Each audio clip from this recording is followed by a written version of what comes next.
2025년 6월 21일 새벽, 미국 미주리에서 B2 폭격기 편대가 각각 대서양과 태평양을 향해 추격합니다. 이 편대는 최소 6대에서 최대 8대로 구성된 것으로 확인되며 이들의 최종 목적지는 중동 지역이었습니다.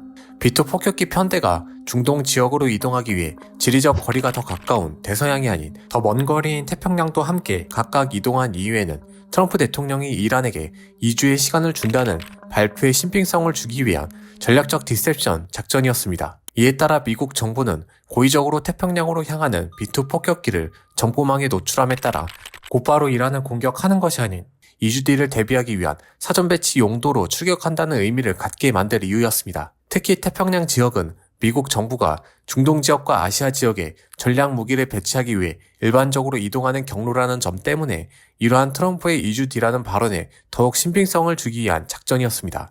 이것은 B2 폭격기의 정확한 위치를 미국 정부 외에 아무도 예상하지 못하도록 하려는 전략적 계획이었습니다. 그러나 단순히 2주 뒤라는 시간차를 이용하는 혼선을 만들기 위해서 태평양을 선택한 것만은 아닙니다. B2 폭격기가 미국에서 중동 지역을 향하기 위해 거리적으로 가깝다는 이유로 대서양만 경유할 경우 이 편대는 나토 및 유럽, 러시아, 튀르키예, 사우디 등의 방공 감시망을 피할 수 없습니다. 이렇게 될 경우 적은 확률이지만 B2 폭격기가 조기에 발견될 경우 이를 사용할 미국이 이란에게 제대로 된 피해를 줄 수 없을 가능성이 발생합니다.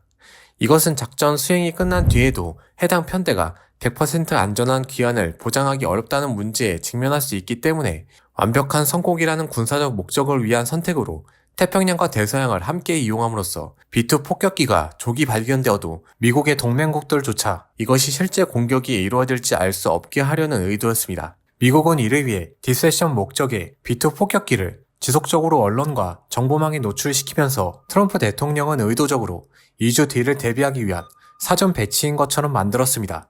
그리고 비슷한 시각 대서양을 통해 중동 지역에 도착한 B2 폭격기가 이란 핵시설 2곳을 공습했습니다. 포르도, 나탄즈. 이 시설들은 이란의 우라늄 농축과 이란의 전략적 억제력을 위한 핵심 거점이었습니다. 이 공격은 수년간 자제하던 중동 지역에 대한 미국의 전략적 입장을 바꿨다는 것을 의미하며 중동의 불안정한 균형이 완전히 무너진 것으로 보였습니다. 미국은 해당 공격이 이란의 정권 교체가 목표는 아니다라고 말하며 이란이 공격을 멈춘다면 더 이상의 공격은 없을 거라고 밝혔지만 미국이 2주 뒤라는 시간차를 이용해 이란이 대비할 수 없게 만들어 피해를 최대화하려 했다는 점, B2 폭격기에 벙커 버스터를 사용해 이란의 지하 핵시설에 타격을 주기 위한 공격뿐만 아니라 나탄즈와 이스파한에 순항 미사일도 동원한 공격으로 상당한 피해가 발생됐다는 점에서 이란이 어떤 형태로든 보복을 할 수밖에 없는 상황을 만들었습니다. 이란은 미국 공습 2일 뒤인 6월 24일 카타르에 위치한 아로데이드 공군 기지를 향해 미사일을 발사합니다. 이곳은 미 중부 사령부의 핵심 작전 지휘소의 기능을 하며 이란이 정밀 미사일 또는 드론 공격을 통해 타격을 감행할 경우 상징성과 실효성을 모두 충족시킬 수 있는 목표 지점이었습니다. 이 과정에서 미국은 14발의 이란 미사일 중 한 발을 제외한 나머지 모든 이란의 미사일을 격추했다고 밝힙니다. 그리고 미국은 이란의 공격 직후 이란과 이스라엘이 휴전에 합의했다고 발표합니다. 이 과정에서 이란과 이스라엘보다 먼저 발표된 미국의 휴전 선언으로 많은 곳에서 혼란이 발생해 이란과 이스라엘이 미사일을 발사하며 일부 사상자가 발생하는 상황에 이르게 됐지만 결과적으로 이란과 이스라엘도 휴전을 발표하며 3국은 모두 휴전에 합의합니다. 한 가지 이상한 점은 이러한 급격한 혼란 속에서 미국과 이스라엘, 이란 모두 자신이 승리자라고 외치고 있습니다. 과연 누가 진정한 승리자일까요?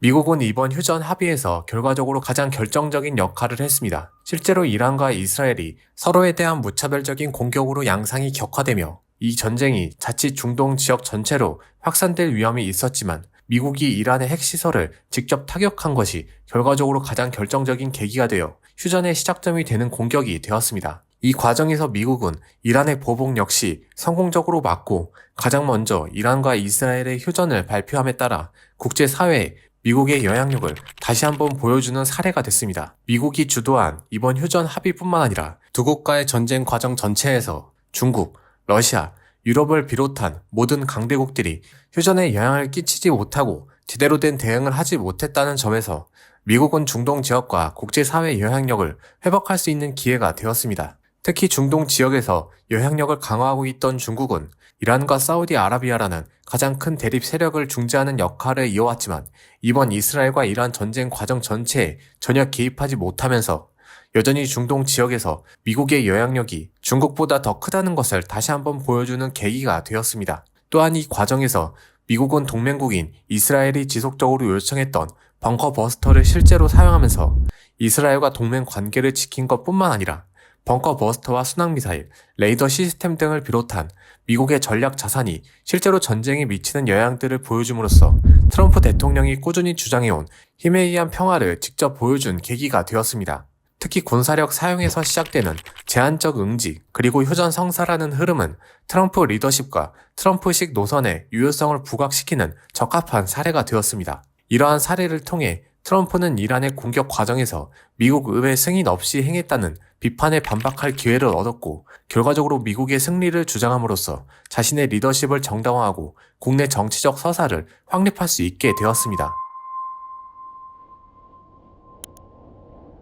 이스라엘 역시 미국의 공격을 통한 핵시설 타격으로 자신들이 원하는 최종적인 결과를 손에 넣게 되었습니다. 그리고 이 과정에서 이란을 중심으로 이루어진 소위 저항의 축이라고 불리는 이스라엘을 위협하는 가장 큰 적대 세력의 영향력을 크게 약화시키는 상황으로 이어졌습니다. 특히 이스라엘 국경선을 중심으로 세력을 과시했던 팔레스타인의 하마스 정권, 레바논의 헤즈볼라의 기능을 사실상 상실시키면서 오랜 기간 이스라엘이 겪고 있던 가장 큰 지정학적 불안정성을 완화시키는 계기를 만들었습니다. 저항의 축이 크게 흔들리자 저항의 축 세력 중 한 곳이었던 시리아의 아사드 정권이 반군에 의해 스스로 무너질 때 주변 우방국들의 도움을 제대로 받지 못하게 만드는 간접적인 역할을 하면서 오랜 기간 시리아와 곤란 고원을 두고 겪었던 영토 분쟁에서 이스라엘은 시료 지배를 더 강화할 수 있는 상황을 만들었습니다. 그리고 이스라엘은 저항의 축에서 이어지는 이란과의 전쟁에서 일부 고위 관리들을 최소한의 무기만을 사용해 제거한 사례를 강조하며 저항의 축과의 전쟁에서 자신들의 정밀 타격 능력과 정보전 역시 과시할 수 있는 계기를 마련했습니다. 결과적으로 휴전까지 합의하면서 이스라엘은 중동 내 안보 협력 구도 재편의 기회를 확보하고 사우디아라비아와 아랍에미리트 등 기존 중동 온건국들에게 이스라엘의 억제력과 정보력에 의존할 가능성을 확대시켰습니다. 이란은 미국의 핵시설 공격을 어느 정도 성공적으로 방어한 것으로 알려지고 있습니다. 특히 트럼프 대통령의 디셉션 작전과 전략 자산들의 적극적인 공격으로 인해 핵시설이 기습적으로 공격받으면서 방사능 유출과 같은 큰 피해를 겪을 수 있었지만 현재까지 공격받은 핵시설에서 이와 같은 피해가 확인되지 않았다는 점 때문에 실제로 핵시설까지 결정적인 피해를 입지 않았다는 이란의 주장에 힘이 실리고 있습니다. 이에 따라 그동안 진행했던 핵 개발이 단기적으로 위축될 수 있지만 중장기적으로 미국과 이스라엘의 공격에서 이란 스스로를 지켜야 한다는 여론이 높아질 수 있어 이란은 핵 개발을 이어가고 이를 통해 여전히 핵을 협상 카드로 사용할 수 있게 되었습니다. 또한 그동안 절대 방어라는 이미지가 강했던 이스라엘의 방공망 시스템을 무력화시키는 공격들을 지속하면서 실제로 이스라엘에 큰 피해를 입혀 직접 이란이 이스라엘을 공격했다는 상징적 성과와 함께 미국의 공격에 대응하는 보복 직후 휴전이 합의되면서 이란이 휴전을 이끌었다는 주장을 할 수 있게 되었습니다. 이란은 휴전 기간 동안 사실상 기능이 상실된 저항의 축을 재편할 시간적 여유를 마련함으로써 이스라엘에 대응하는 세력을 다시 응집할 기회를 얻었습니다. 이란은 미군 기지를 공격했다는 정치적 행동으로 국제적 고리 위기를 겪을 수 있는 호르무즈 해협 봉쇄라는 행동까지 이어가지 않을 정당성을 얻었습니다. 특히 이란의 최대 우방국 중 한 곳인 중국이 호르무즈 해협을 통해 상당한 원유를 수입한다는 점 때문에 자칫 자신의 우방국들에게도 피해를 끼칠 수 있다는 점에서 이란은 부담감을 덜어낼 수 있었습니다. 카타르는 이번 분쟁과 무관한 듯 하지만 실제로 이란과 이스라엘을 중재하는 데 가장 핵심적인 역할을 수행하면서 가장 큰 승리를 얻은 국가입니다. 미국의 이란 공습 이후 이란은 어떤 식으로든 미국에게 반격하는 모습을 보여줘야 했습니다. 이에 따라 호르무즈 해협 봉쇄, 미군 기지 타격, 이스라엘 추가 공격 등 다양한 가능성 때문에 중동 지역에서 전쟁이 확산될 것이라는 우려가 높아지고 있을 때 카타르가 미국의 중재 요청을 수용한 것으로 알려지고 있습니다. 이 때문에 일부에서는 카타르와 미국, 이란, 이스라엘의 합의된 중재를 통해 고의적으로 이란이 카타르의 아르데이드 공군 기지를 공격할 수 있도록 했다는 평가가 지배적입니다. 이러한 주장이 나오는 이유에는 이란의 공격 이후 카타르가 이란 대사를 소환했지만 별다른 보복이나 실질적 조치 없이 끝냈다는 점, 카타르 총리가 이란 지도부와 통화해 미국과 이스라엘 휴전안을 수용하게 했다는 점, 공격 이후에도 지속적으로 휴전을 주장했다는 점, 이란에게 미리 공격에 대해 통보받으면서 이를 미국에게 알려 피해를 최소화했다는 점 때문에 이러한 주장에 더욱 힘이 실리고 있습니다. 특히 미국이 공식적으로 카타르 국왕에 대해 이번 휴전 과정에서 실질적인 역할을 했다고 주장함에 따라 연출된 중재라는 평가에 더욱 힘이 실리고 있습니다. 카타르는 2019년에도 미국과 이란의 갈등이 커졌을 때 이를 중재하기 위한 역할을 수행하면서 지속적으로 이란과 미국의 외교 채널을 모두 운영 중이었다는 점 때문에 이번 휴전 협상의 중재자로 나설 수 있었습니다. 그리고 카타르는 이번 협상으로 휴전이 완료되면서 이 지역의 지정학적 불안감을 크게 낮출 수 있게 되었습니다. 특히 카타르의 원유와 천연가스 수출의 대부분을 차지하는 호르무즈 해협이 봉쇄될 경우 경제적 피해를 크게 입을 수 있었을 뿐만 아니라 사전 통보되지 않은 공격으로 카타르 내 미군 기지가 피해를 입을 경우 카타르는 최소한의 군사력만 보유하고 있어 국가 전체 안보가 큰 위험에 빠질 수 있었습니다. 그러나 카타르는 미국의 중재 요청을 효과적으로 수행하고 결과적으로 휴전이라는 결과를 끌어냄에 따라 미국의 외교 정책 목표에서 카타르의 전략적 가치를 과시할 수 있는 기회와 추후 미국과의 협상에서 유리한 입장을 얻을 수 있게 되었습니다. 결과적으로 미국, 이스라엘, 이란 모두 자신들의 피해나 손해를 최소한으로 밝히고 승리를 주장함으로써 이번 휴전에 대한 정당성을 얻으려고 하고 있습니다. 그리고 이 과정에서 더 이상의 손해보다 앞으로 외교적 노력으로 자신들이 중동 지역에서 어떤 상황을 만들지 구상할 것으로 보입니다. 그러나 여전히 이 휴전은 불안정한 상태를 유지하고 있습니다.